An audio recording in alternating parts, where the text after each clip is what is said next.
यह जो बंधा हुआ दिख रहा है वो एक पुराना खतरनाक योद्धा है जिसे नए योद्धा लगातार बेरहमी से सताते रहते हैं। जैसे ही पुराने योद्धा अकेले भेड़िए की मौत होती है, एक नई तिकड़ी मैदान में उतरती है। कहा जाता है कि जब तक अकेला भेड़िया जिंदा रहता है ये तीनों सामने नहीं आते। इन तीनों में से पहला बहुत चालाक है। वह जाल बिछाने और शिकार पकड़ने में माहिर है। इतना ही नहीं, वह शिकारी कुत्तों को ट्रेन करके उन्हें अपने इशारों पर लड़ने भेज सकता है। दूसरा सदस्य देखने में कमजोर लगता है लेकिन उसकी भूमिका बहुत खास है। वह टीम के लिए जरूरी जानकारी इकट्ठा करता है, इसलिए उसे जासूस कहा जाता है। तीसरा और सबसे खतरनाक सदस्य इन तीनों का नेता है। वह बेहद निर्दयी और बेरहम है, यहाँ तक कि अपने ही साथियों को मारने से भी नहीं हिचकता। उसके हाथों कई योद्धा मारे जा चुके हैं। इसी वजह से उनके कबीले ने उन्हें पकड़ने के लिए सैनिक भेजे, लेकिन ये तीनों बहुत चालाक निकले। ये एक अनजान ग्रह पर छिप गए और वहाँ अपना एक खतरनाक शिकार क्षेत्र बना लिया। इस जगह पर वे अलग अलग ग्रहों से जीवों को पकड़ कर लाते हैं और उनका शिकार करते हैं। यह ग्रह खास तौर पर इंसानों का शिकार करने के लिए तैयार किया गया है। यहाँ की जमीन, पेड़ पौधे, हवा,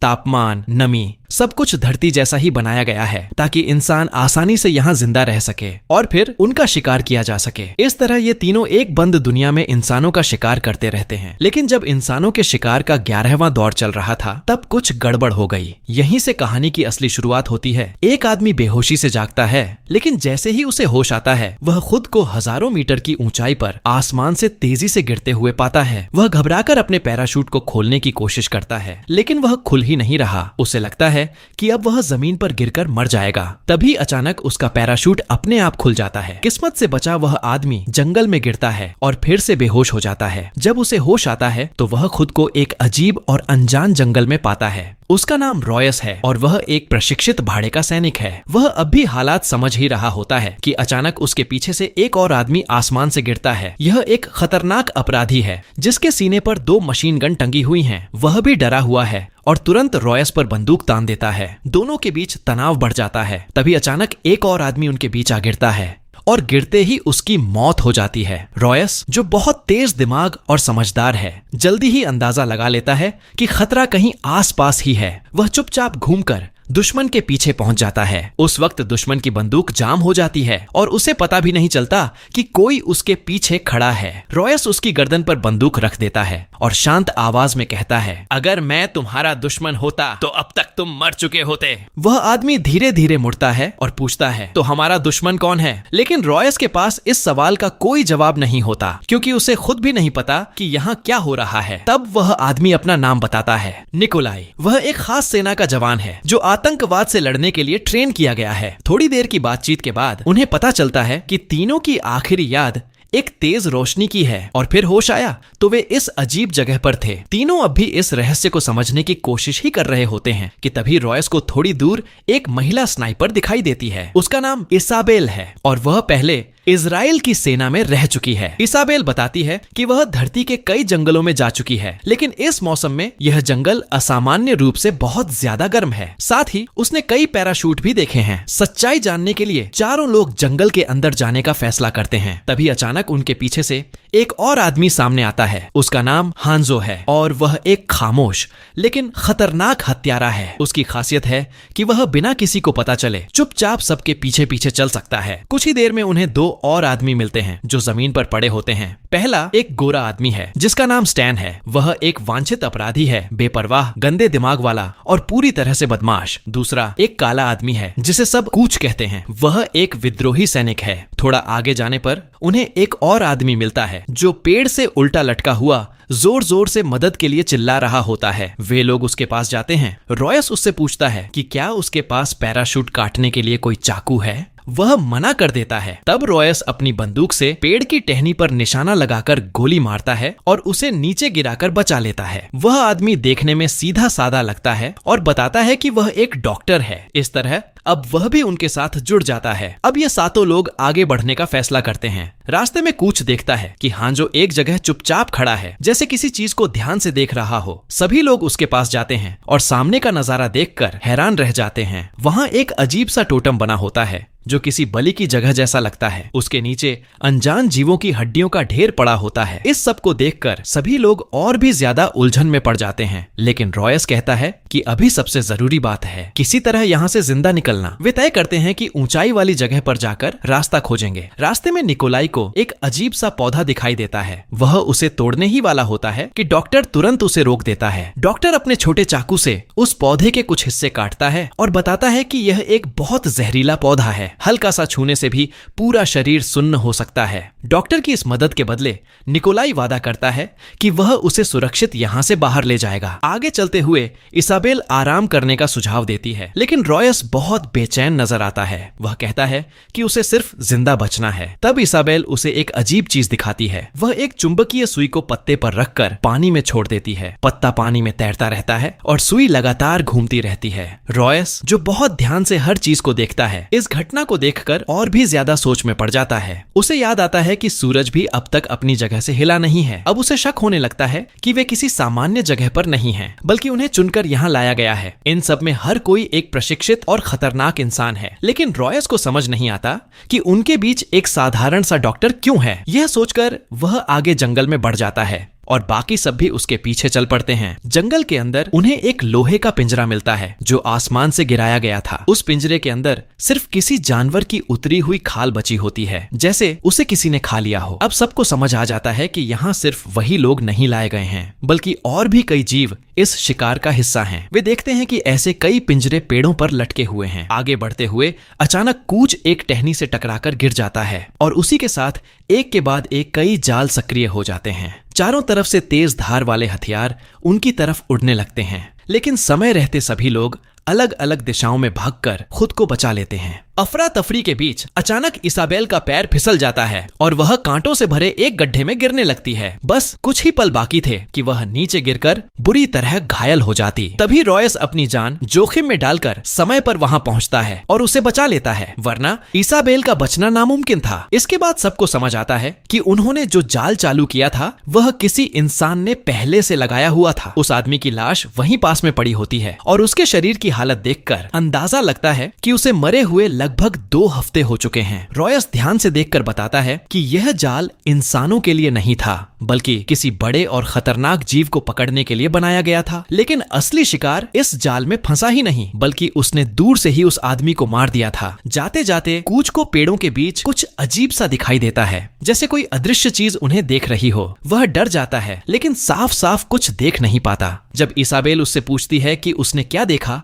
तो वह सिर्फ इतना कहता है, शायद कुछ नहीं। लेकिन सच तो यह है कि पेड़ों के ऊपर कोई चीज अब भी चुपचाप उन्हें देख रही होती है। आगे बढ़ते हुए अचानक उनके ऊपर से एक ड्रोन उड़ता हुआ निकल जाता है। सब लोग तुरंत सतर्क हो जाते हैं। हर किसी के पास भारी हथियार होते हैं, लेकिन स्टैन के पास सिर्फ एक छोटा सा चाकू होता है। वह गुस्से में शिकायत करने लगता है कि बाकी सबके पास बंदूक है और उसके पास कुछ भी नहीं। यहाँ तक कि वह कूच की बंदूक छीनने की भी कोशिश करता है। कूच भी उसे तुरंत जवाब देता है और दोनों के बीच तनाव बढ़ जाता है। तभी अचानक दूर से एक डरावनी गर्जना सुनाई देती है। सब लोग एकदम चौकन्ने हो जाते हैं। धरती के सबसे खतरनाक 8 लोग किसी रहस्यमयी ताकत द्वारा इस अनजान ग्रह पर लाए गए हैं, लेकिन क्यों? और अब सबसे बड़ा सवाल है, वे यहाँ से जिंदा कैसे निकलेंगे? अभी वे रास्ता ढूंढ ही रहे होते हैं कि अचानक उनके ऊपर से कुछ तेजी से गुजरता है और अगले ही पल एक भयानक एलियन प्राणी उन पर हमला कर देता है। उसके पूरे शरीर पर नुकीले कांटे होते हैं। सभी लोग तुरंत अपनी बंदूकें निकालकर उस पर गोलियां बरसाने लगते हैं। इतनी गोलियों के सामने वह खतरनाक जीव भी चंद सेकंड में ढेर हो जाता है। लेकिन खतरा यहीं खत्म नहीं होता। तुरंत एक और ऐसा ही जीव सामने आ जाता है, फिर एक और देखते ही देखते कई सारे एलियन जानवर उन पर टूट पड़ते हैं। इतनी बड़ी संख्या में दुश्मनों को देखकर सभी लोग अलग अलग दिशाओं में भागने लगते हैं। स्टैन डर के मारे भागता है, लेकिन जल्द ही एक एलियन उसके पीछे पड़ जाता है। वह इतना डर जाता है कि उसकी हालत खराब हो जाती है। उसी वक्त इसाबेल उसकी मदद की पुकार सुनती है और दूर से ही निशाना लगाकर उस एलियन को गोली मार देती है। लेकिन फिर भी स्टैन गिर पड़ता है और एक और एलियन उस पर हमला कर देता है। तभी कूच पुराने झगड़े को भूलकर सही समय पर आकर उसकी जान बचा लेता है। दूसरी तरफ इसाबेल ने स्टैन को तो बचा लिया, लेकिन अब खुद एक एलियन के निशाने पर आ जाती है। वह अपनी स्नाइपर से गोली चलाने की कोशिश करती है, लेकिन उसकी बंदूक अचानक जाम हो जाती है। वह पिस्टल निकालकर गोली चलाती है, लेकिन उससे उस एलियन पर कोई असर नहीं होता। अब हालात इतने खराब हो जाते हैं कि इसाबेल हार मानकर खुद को गोली मारने का फैसला कर लेती है। तभी अचानक दूर से एक सीटी की आवाज आती है और चौंकाने वाली बात यह होती है कि सारे एलियन एकदम रुक जाते हैं और फिर धीरे धीरे वहां से पीछे हट जाते हैं। ये सब देखकर सभी हैरान रह जाते हैं, आखिर ये क्या हो रहा है। तब रॉयस सबको समझाता है कि यह जगह शायद एक शिकार का मैदान है और वे सभी यहाँ शिकार बनने के लिए लाए गए हैं। अभी जो हमला हुआ था वह सिर्फ एक परीक्षा थी, एक टेस्ट। तभी कूच ध्यान देता है कि उनकी टीम में से एक आदमी गायब है और तभी दूर से किसी की कमजोर सी मदद की आवाज सुनाई देती है। सब लोग बहुत सावधानी से आगे बढ़ते हैं। वे देखते हैं कि वो अपराधी एक जगह बैठा हुआ है, बिल्कुल बिना हिले डुले, लेकिन उसके आसपास का माहौल बहुत ही अजीब और डरावना होता है। इसाबेल उसे बचाने के लिए आगे बढ़ती है, लेकिन रॉयस उसे रोक देता है। उसे शक होता है कि यह एक जाल हो सकता है। सच्चाई पता करने के लिए वह एक पत्थर उठाकर उसकी तरफ फेंकता है और जैसे ही पत्थर आगे जाता है वह हवा में ही चकनाचूर हो जाता है। अब सबको समझ आ जाता है कि अगर कोई सीधे वहां जाता तो उसकी मौत तय थी, वो भी इतनी भयानक कि कुछ भी नहीं बचता। जिंदा रहने के लिए मजबूर होकर सब लोग वहां से हटने लगते हैं, लेकिन इसाबेल जो दिल से दयालु है उस आदमी को दर्द से तड़पते हुए नहीं देख पाती और उसे एक गोली मारकर उसकी तकलीफ खत्म कर देती है। लेकिन सबसे डरावनी बात यह होती है कि उसके मरने के बाद भी उसकी मदद की आवाज सुनाई देती रहती है। ऐसा लगता है जैसे कोई अदृश्य चीज उन्हें देख रही हो और उनके साथ खेल रही हो। रॉयस अब समझने लगता है कि जो एलियन जानवर उन पर हमला कर रहे थे वे सिर्फ मोहरे थे। उनका असली मकसद था इन लोगों की ताकत को परखना और साथ ही उनके जरिए जाल बिछाना। अगर कोई अपने साथी को बचाने जाता तो वह खुद फंस जाता। एक ऐसा चक्र जिसमें मौत तय है। रॉयस के दिमाग में यह भी साफ हो जाता है कि एलियन जानवरों को वापस बुलाने का मकसद था इन्हें अपने जाल में फंसाना, लेकिन वह यह बात बाकी लोगों को नहीं बताता। अब बचे हुए 7 लोग आगे बढ़ते हैं और उन एलियन जानवरों के निशानों का पीछा करते हुए एक जगह पहुंचते हैं। वह जगह किसी कसाई खाने से कम नहीं होती। हर तरफ मरे हुए जानवर लटके होते हैं, उनकी खाल उतारी गई होती है और उन्हें सुखाकर रखा गया होता है। इतना ही नहीं, वहाँ कुछ ऐसे प्राणी भी लटके होते हैं जिनकी खाल उतार दी गई है और उनके सिर भी काट दिए गए हैं। जमीन पर हर तरफ हड्डियों का ढेर बिखरा होता है, यहाँ तक कि उन खतरनाक योद्धाओं की खोपड़ियां भी वहाँ पड़ी होती हैं, लेकिन इंसान उन्हें पहचान नहीं पाते। वहाँ जलती हुई आग देखकर लगता है कि यह जगह अभी भी इस्तेमाल हो रही है। जैसे ही वे लोग और अंदर जाते हैं, सामने का नजारा देखकर सब दंग रह जाते हैं। एक खंभे से बंधा हुआ एक खतरनाक प्राणी खड़ा होता है और वह अभी भी जिंदा होता है। यह एक पुराना शक्तिशाली योद्धा है। सब लोग उसे पहली बार देख रहे होते हैं, इसलिए डर जाते हैं। लेकिन इसाबेल को कुछ कुछ समझ आने लगता है, क्योंकि उसने पहले भी सुना था कि कई साल पहले ऐसे प्राणी धरती पर आकर खास सैनिकों का शिकार कर चुके हैं। निकोलाई उस प्राणी के पास जाता है और उसे अपनी मशीन गन से हल्का सा छूकर देखता है। तभी वह प्राणी जोर से दहाड़ता है और सब डर जाते हैं। इसाबेल तुरंत समझ जाती है कि कुछ गड़बड़ है और सबको वहां से निकलने के लिए कहती है, लेकिन तभी उन्हें एहसास होता है कि रॉयस अचानक गायब हो गया है। वे उसे ढूंढ ही रहे होते हैं कि अचानक बिना किसी चेतावनी के लंबे भाले जैसे हथियार आकर कूच के सीने में घुस जाते हैं। सब लोग दंग रह जाते हैं। उसी वक्त रॉयस अचानक छुपे हुए स्थान से बाहर आता है और किसी अदृश्य दिशा में गोलियां चलाने लगता है। तभी सबको पता चलता है कि वहां अदृश्य दुश्मन मौजूद हैं, जिनकी आंखें हल्की चमक रही होती हैं। रॉयस तुरंत चिल्लाकर सबको भागने के लिए कहता है। अब सभी लोग पीछे हटते हुए गोली चलाते हैं, लेकिन अदृश्य दुश्मन भी जोरदार हमला करते हैं। उनकी ताकत इतनी ज्यादा होती है कि निकोलाई की भारी मशीन गन भी इस लड़ाई में बेकार हो जाती है। सब लोग बुरी तरह घबरा जाते हैं और बिना किसी जवाबी ताकत के इधर उधर भागने लगते हैं। आखिरकार जान बचाने के लिए वे पहाड़ी से लुढ़कते हुए नीचे गिरते हैं और कई बार पलटते हुए आखिर में एक नदी में जा गिरते हैं। यहीं आकर उनकी जान बचती है, लेकिन उन्हें यह नहीं पता होता कि ऊपर से एक ड्रोन उनकी हर हरकत पर नजर रख रहा है। वह ड्रोन उड़ते हुए जंगल के अंदर एक छिपे हुए ठिकाने पर पहुंचता है और जाकर एक खतरनाक प्राणी के कंधे पर बैठ जाता है। धीरे धीरे सच्चाई सामने आती है। असल में ये सब कुछ 3 नए खतरनाक योद्धा चला रहे हैं, जिन्हें 3 भाई कहा जाता है। ये पुराने योद्धाओं से भी ज्यादा ताकतवर और निर्दयी हैं। दूसरी तरफ नदी में गिरने के बाद सभी लोग बाहर निकलते हैं और इसाबेल गुस्से में रॉयस पर आरोप लगाती है कि उसी की वजह से कूच की जान गई। इसाबेल गुस्से में रॉयस पर आरोप लगाती है कि उसी की वजह से कूच की जान गई, क्योंकि रॉयस ने सबको चारे की तरह इस्तेमाल किया और जानबूझकर उन्हें उन खतरनाक योद्धाओं के इलाके में ले गया जहां उन पर हमला हुआ। लेकिन रॉयस रॉयस अपनी बात रखते हुए कहता है कि कूच की मौत बेकार नहीं गई। कम से कम अब उन्हें यह पता चल गया है कि दुश्मन कितने हैं और वे किस तरह के हथियार इस्तेमाल करते हैं। वह यह भी कहता है कि कूच ने टीम के लिए अपनी जान दी है। तभी इसाबेल एक पुरानी घटना का जिक्र करती है।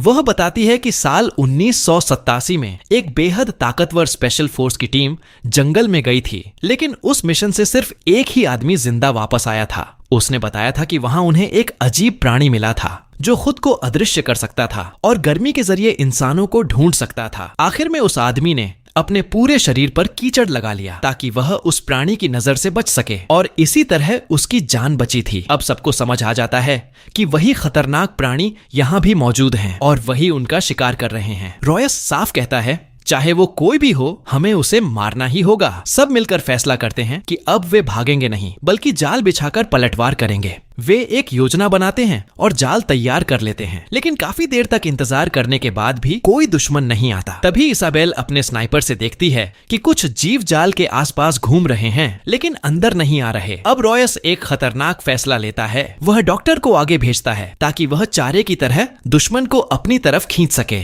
बेचारा डॉक्टर डर के मारे इधर उधर भागने लगता है। तभी अचानक एक प्राणी उसके पीछे आ जाता है और हमला करने ही वाला होता है। इसी मौके का फायदा उठाकर इसाबेल गोली चलाती है और उसे मार गिराती है। सभी लोग पास जाकर देखते हैं, लेकिन हैरानी की बात यह होती है कि वह असली दुश्मन नहीं था। वह सिर्फ एक अजीब जानवर था जो किसी पिंजरे से भागा हुआ था। तभी इसाबेल को पेड़ पर लगे गोलियों के निशान दिखते हैं। उसे समझ आता है कि उस जानवर को उसने नहीं मारा, मतलब कोई और वहां मौजूद है। अब सभी लोग सतर्क हो जाते हैं। अचानक एक अदृश्य दुश्मन रॉयस के पीछे खड़ा होता है, लेकिन वह दिखने में उन खतरनाक योद्धाओं जैसा नहीं होता। जब वह अपना मास्क हटाता है तो सब हैरान रह जाते हैं। वह एक इंसान होता है, उसका नाम नोलन होता है। वह सबको अपने साथ आने के लिए कहता है। रास्ते में नोलन लगातार किसी अदृश्य दोस्त से बात करता रहता है, जिससे साफ लगता है कि उसका मानसिक संतुलन ठीक नहीं है। फिर वह सबको अपने छिपे हुए ठिकाने पर ले जाता है। कुछ ही देर में वे एक टूटी फूटी पुरानी स्पेसशिप के पास पहुंचते हैं। नोलन उन्हें अंदर ले जाता है और बताता है कि यही उसका ठिकाना है। वह कहता है कि वह पहले उन लोगों में से था जिन्हें यहाँ शिकार बनने के लिए लाया गया था, लेकिन वह जिंदा बच गया। वह पिछले 10 दौर से इस ग्रह पर रह रहा है। हर बार नए इंसानों को यहाँ लाया जाता है, लेकिन कोई भी जिंदा नहीं बचता। ये खतरनाक योद्धा असली लड़ाई के जरिए अपनी ताकत और हथियारों को और बेहतर बनाते हैं। नोलन दावा करता है कि उसने अब तक 3 ऐसे योद्धाओं को मार गिराया है। उसके पास मौजूद अदृश्य होने वाला हेलमेट देखकर सबको उसकी बात पर यकीन हो जाता है। इतना ही नहीं, उसकी ताकत और जीने की क्षमता रॉयस से भी ज्यादा लगती है। नोलन आगे बताता है कि यहाँ 2 तरह के योद्धा होते हैं, एक पुराने और एक नए। दिखने में दोनों एक जैसे होते हैं, लेकिन असल में वे दुश्मन होते हैं। दोनों ही इंसानों का शिकार करते हैं। वह यह भी बताता है कि पास में ही उनका स्पेसशिप मौजूद है, लेकिन उसे चलाना उसे नहीं आता, इसलिए वह कभी वहां गया नहीं। इतना कहकर नोलन सबको बार बार चुप रहने के लिए कहता है। नोलन सबको चेतावनी देता है कि बाहर वो खतरनाक तीनों शिकारी मौजूद हैं, इसीलिए सबको चुप रहना होगा। इसके बाद वह सबको आराम करने के लिए कहता है। लंबे समय से भागते भागते सभी बहुत थक चुके होते हैं, इसलिए यह मौका उन्हें राहत देता है। इसी दौरान हांजो को एक बेहतरीन हथियार मिल जाता है, एक तेज और घातक तलवार जो उसके हाथ में बिल्कुल फिट बैठती है। दूसरी तरफ रॉयस और इसाबेल आपस में बात कर रहे होते हैं। तभी अचानक रॉयस को जहाज के अंदर से धुआं उठता हुआ दिखाई देता है। सब लोग तुरंत सतर्क हो जाते हैं। डॉक्टर ध्यान देता है कि नोलन गायब है और तभी सच्चाई सामने आती है। नोलन उन्हें यहाँ लाया ही इसलिए था ताकि वह सबको जिंदा जला सके और उनके हथियार अपने पास रख ले। लंबे समय तक अकेले छिप छिप कर जीने की वजह से नोलन अब पागल हो चुका होता है, शक से भरा हुआ, खतरनाक और मानसिक रूप से टूट चुका। रॉयस तुरंत नोलन को देख लेता है और जहाज के दरवाजे पर गोली चला देता है, लेकिन दरवाजा नहीं टूटता क्योंकि रॉयस का मकसद दरवाजा तोड़ना नहीं था बल्कि दुश्मन का ध्यान अपनी तरफ खींचना था। और उसका प्लान काम कर जाता है। बाहर मौजूद खतरनाक शिकारी तुरंत वहां पहुंच जाते हैं। नोलन अभी दरवाजा खोलने की कोशिश ही कर रहा होता है कि तभी बाहर से जोरदार टक्कर लगती है और दरवाजे में एक दरार बन जाती है। लेकिन हैरानी की बात यह होती है कि दुश्मन अंदर नहीं आता। वह जानबूझकर उन्हें भागने का मौका देता है। जैसे ही मौका मिलता है सभी लोग तुरंत वहां से भाग निकलते हैं, लेकिन भागते समय डॉक्टर रास्ता भटक जाता है और अलग दिशा में चला जाता है। वह मदद के लिए चिल्लाता है, लेकिन बाकी लोग अपनी जान बचाने के लिए उसे छोड़कर आगे बढ़ जाते हैं। डर और घबराहट में डॉक्टर एक जलती हुई लकड़ी उठाकर दुश्मन पर फेंक देता है। आग की रोशनी में दुश्मन का अदृश्य शरीर थोड़ी देर के लिए दिखाई देने लगता है और वह धीरे धीरे धीरे उसकी तरफ बढ़ता है। उसी वक्त निकोलाई अचानक वहां पहुंचता है और गोली चलाकर डॉक्टर को बचा लेता है, लेकिन वे ज्यादा दूर नहीं जा पाते। दुश्मन एक जोरदार हमले में निकोलाई को गिरा देता है। डॉक्टर, जो अभी तक बचाया गया था, बिना सोचे समझे वहां से भाग जाता है, लेकिन निकोलाई, जो दिल का अच्छा और बहादुर होता है, डॉक्टर का एहसान चुकाने के लिए अकेले ही दुश्मन का सामना करता है। दुश्मन अपने तेज हथियार से उसके सीने को चीर देता है, लेकिन मरने से पहले निकोलाई एक ग्रेनेड निकालता है और उसे फोड़कर खुद के साथ दुश्मन को भी खत्म कर देता है। उसकी बहादुरी सच में काबिल ए तारीफ होती है। विस्फोट के बीच बाकी लोग वहां से भागने में सफल हो जाते हैं। बाहर निकलते ही स्टैन खुशी में चिल्लाने लगता है कि उन्होंने एक दुश्मन को मार गिराया है, लेकिन उसे अंदाजा भी नहीं होता कि असली शिकार अब भी शुरू हुआ है। तभी अचानक उनका सामना सबसे खतरनाक शिकारी से होता है। उन तीनों का नेता। वह अपने लेजर निशाने से रॉयस के माथे पर निशाना साध लेता है। बस एक पल और रॉयस की मौत तय थी। तभी अचानक स्टैन पीछे से कूदकर उस दुश्मन पर हमला कर देता है। वह उसे पकड़कर बार बार चाकू मारता है ताकि उसके साथी भाग सकें, लेकिन गुस्से में वह दुश्मन उसे जोर से जमीन पर पटक देता है और इतनी बेरहमी से मारता है कि उसकी रीढ़ की हड्डी तक निकाल देता है। अंधेरे में उसकी डरावनी दहाड़ गूंजने लगती है। तभी दूसरा शिकारी भी सामने आता है, जो सब कुछ दूर से देख रहा होता है। अब रॉयस और बाकी लोग भागते हुए उस दिशा में बढ़ते हैं जहां नोलन ने एक और जहाज होने की बात कही थी। भागते भागते हांजो अचानक रुक जाता है। वह फैसला करता है कि वह यहीं रुककर दुश्मन का सामना करेगा ताकि बाकी लोग बच सकें। उसके अंदर का योद्धा जाग उठता है। वह अपना कोट उतारता है और अपनी तेज तलवार निकालकर दुश्मन के सामने खड़ा हो जाता है। उसकी आंखों में अब डर नहीं बल्कि एक मजबूत इरादा होता है। अब माहौल देखकर साफ लग रहा होता है कि हांजो अकेले ही उस खतरनाक शिकारी से भिड़ने वाला है। दूसरी तरफ दुश्मन भी अपने हाथों से तेज धार वाले ब्लेड निकाल लेता है। दोनों आमने सामने खड़े होते हैं जैसे दो असली योद्धा जो अब पीछे हटने वाले नहीं हैं। यह लड़ाई सिर्फ ताकत की नहीं बल्कि सम्मान की भी होती है। दुश्मन के पास लेजर जैसे खतरनाक हथियार होते हुए भी वह उनका इस्तेमाल नहीं करता और आमने सामने की लड़ाई शुरू करता है। लेकिन इस बार उसे एक ऐसे इंसान का सामना करना पड़ रहा होता है जो तलवारबाजी में माहिर है। लड़ाई शुरू होती है। दोनों एक दूसरे पर वार करते हैं, बचते हैं, फिर हमला करते हैं। हांजो कई बार गिरता है लेकिन हर बार उठ खड़ा होता है। आखिरकार आखिरी ताकत जुटाकर वह अपनी खास चाल चलाता है, एक तेज और घातक वार, और उसी एक वार में वह दुश्मन को खत्म कर देता है। लेकिन इस जीत की कीमत बहुत भारी होती है। हांजो खुद भी गंभीर रूप से घायल हो चुका होता है और आखिरकार वहीं अपनी जान दे देता है। वह भले कम बोलता था लेकिन एक भरोसेमंद और बहादुर योद्धा था। दूसरी तरफ बाकी तीन लोग जंगल में भाग रहे होते हैं। तभी अचानक डॉक्टर का पैर एक जाल में फंस जाता है और उसकी टांग बुरी तरह घायल हो जाती है। अब वह आगे नहीं चल सकता। वह रोते हुए दोनों से गुहार लगाता है कि उसे छोड़कर ना जाएं। लेकिन रॉयस समझ चुका होता है कि दुश्मन इसी तरह उन्हें धीमा करना चाहता है, इसलिए वह सख्त फैसला लेता है और उसे छोड़कर आगे बढ़ जाता है। लेकिन इसाबेल का दिल इतना कठोर नहीं होता। वह डॉक्टर को सहारा देकर साथ ले जाने की कोशिश करती है। दोनों धीरे धीरे आगे बढ़ते हैं, लेकिन कुछ ही देर में वे एक और जाल में फंस जाते हैं और हवा में लटक जाते हैं। अब वे पूरी तरह बेबस होते हैं। तभी दुश्मन धीरे धीरे उनकी तरफ बढ़ता है और इसाबेल की उम्मीद टूटने लगती है। दूसरी तरफ रॉयस चुपके से वापस उसी पुराने ठिकाने पर पहुंचता है। वह फैसला करता है कि वह उस बंधे हुए योद्धा को आजाद करेगा ताकि उसकी मदद से वह यहाँ से निकल सके। वह बिना कुछ सोचे समझे उसकी रस्सियां काट देता है। वह योद्धा भी समझदारी दिखाता है और इंसानों के साथ मिलकर काम करने का फैसला करता है। वह अपने उपकरण पहनता है और अपने सिस्टम में रॉयस के लिए धरती का रास्ता सेट कर देता है। साथ ही जहाज भी चालू हो जाता है। तभी दुश्मन वापस अपने ठिकाने पर पहुंचता है और दोनों पकड़े गए लोगों को गड्ढे में फेंक देता है। अब असली टक्कर शुरू होती है। पुराना योद्धा और नया दुश्मन आमने सामने आ जाते हैं। दोनों के बीच जबरदस्त लड़ाई शुरू होती है। हालांकि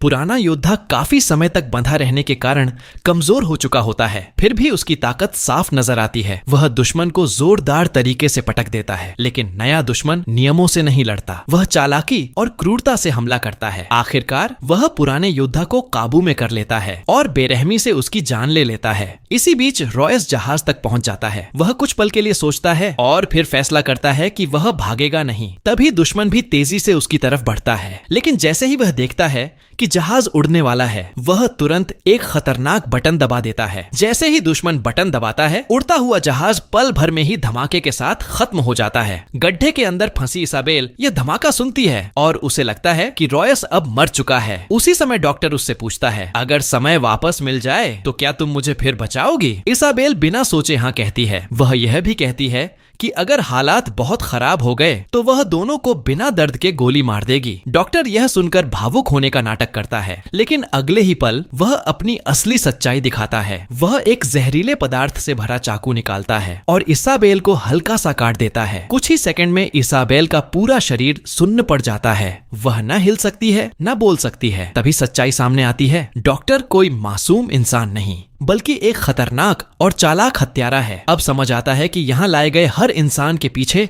कोई न कोई अंधेरा सच छिपा है। डॉक्टर तो कभी वापस धरती पर जाना ही नहीं चाहता था। वह तो इन खतरनाक प्राणियों को समझना चाहता था। और इसाबेल, वह भले ही एक बेहतरीन निशानेबाज हो, लेकिन दिल से बहुत भावुक है और यही उसकी सबसे बड़ी कमजोरी बन जाती है। जैसे ही डॉक्टर इसाबेल को मारने वाला होता है, तभी अचानक रॉयस उसके पीछे आ खड़ा होता है। डॉक्टर तुरंत अपना रंग बदलता है, लेकिन इस बार रॉयस उसकी चाल समझ चुका होता है। वह दोनों को जाल से बाहर निकालता है और जैसे ही डॉक्टर फिर से हमला करने की कोशिश करता है, रॉयस उसे वहीं खत्म कर देता है। इसके बाद रॉयस एक नई योजना बनाता है। वह डॉक्टर की लाश को चारे की तरह इस्तेमाल करता है ताकि दुश्मन को फंसाया जा सके। दुश्मन अपनी गर्मी पहचानने वाली नजर से देखता है कि शिकार अभी जिंदा है और पास आकर उसे मारने की कोशिश करता है, लेकिन जैसे ही वह उसे पलटकर देखता है, धमाका हो जाता है। वह जाल था। दुश्मन कुछ देर के लिए गिर तो जाता है, लेकिन पूरी तरह खत्म नहीं होता। रॉयस लगातार उससे लड़ने के तरीके सीख रहा होता है, जैसे अपने शरीर पर कीचड़ लगाना ताकि दुश्मन की नजर से बचा जा सके।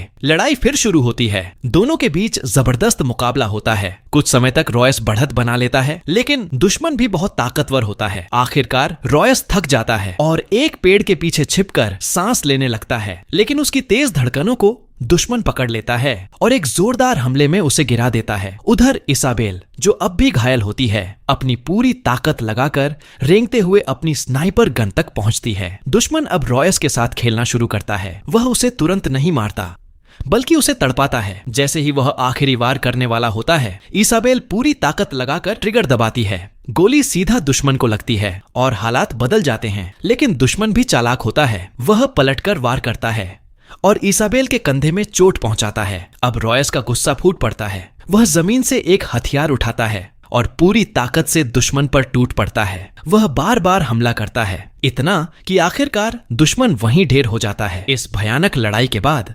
आखिरकार सिर्फ 2 लोग जिंदा बचते हैं, रॉयस और इसाबेल। उन्हें लगता है कि अब सब खत्म हो गया, अब वे शांति से जी सकेंगे। लेकिन अगले ही दिन जब वे आसमान की तरफ देखते हैं, तो कई पैराशूट धीरे धीरे नीचे उतरते हुए दिखाई देते हैं। मतलब एक नया शिकार फिर शुरू हो चुका है। लेकिन इस बार हालात अलग होंगे, क्योंकि अब रॉयस और इसाबेल सिर्फ भागने वाले नहीं हैं। वे नए लोगों को सच बताएंगे और मिलकर उन खतरनाक शिकारियों के खिलाफ लड़ेंगे। रॉयस एक ऐसा इंसान है जो हर परिस्थिति से सीखता है। उसकी समझ, उसकी नजर और उसका दिमाग ही उसकी सबसे बड़ी ताकत है, और यही वजह है कि वह आखिर तक जिंदा बचा। अगर ऐसे ही कुछ और दौर गुजरते रहे तो एक दिन वे इस ग्रह पर एक मजबूत टीम बना लेंगे और फिर उन खतरनाक दुश्मनों का जहाज छीनकर वापस अपनी धरती पर लौट आएंगे।